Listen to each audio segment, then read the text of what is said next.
The subjunctive mood in Latin is used for actions that are either not true, unreal, of a general circumstance, hypothetical, possible but not quite real, or hoped for, but may or may not come true.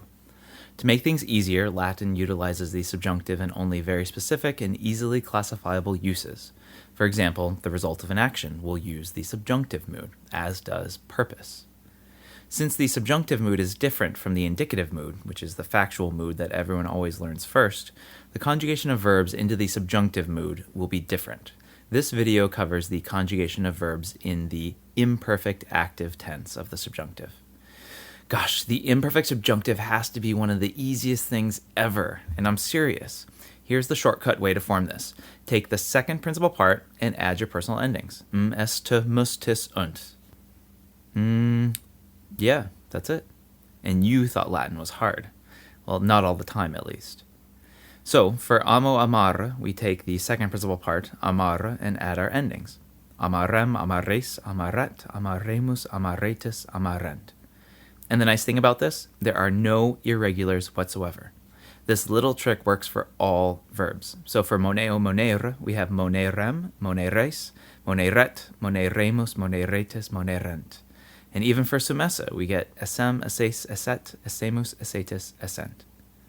And why is this so easy? Well, it's easy to think of the imperfect subjunctive as a simple combination of the present infinitive, and that's the second principal part, and the endings, but that's deceiving. So let's look at esemus and pick it apart. This actually is the verb stem, es, with an s added onto it, and the s is a past tense sign, similar to the Greek use of the sigma for the aorist past tense, or the s that you'll find in verbs like mansit and duxit.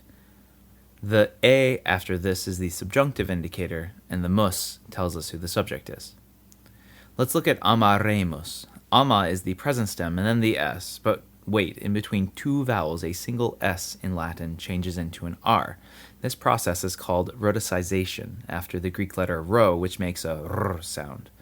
It's the same reason why the genitive of flos is florus, and genus is generis, and why the future of est is erit.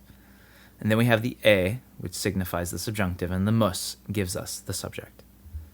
So yeah, it's not quite so simple when you open it up and peer into the guts of the imperfect subjunctive.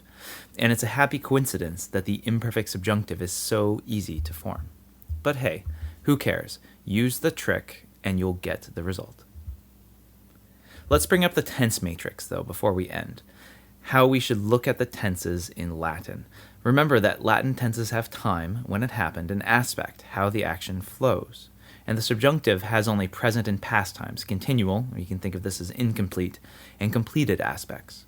So the Latin subjunctive consists of only 4 tenses, and the imperfect subjunctive lies here. Past time, continual. But let's make a couple of slight modifications to this chart. For the present and past times, let's make this the tense of the main verb, and instead of continual and completed aspects, let's change it to same time and time before. So here you go. From this chart, you can see that the imperfect subjunctive is used only in sentences where the main verb is in the past tense. And this imperfect subjunctive actually illustrates an action happening at the same time as the main verb.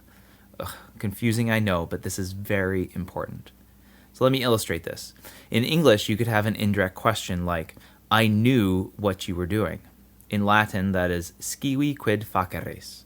Scivi is our perfect indicative main verb, and faceres is our imperfect subjunctive. By using the imperfect subjunctive for faceres, we're showing that the doing and knowing are happening at the same time, contemporaneously.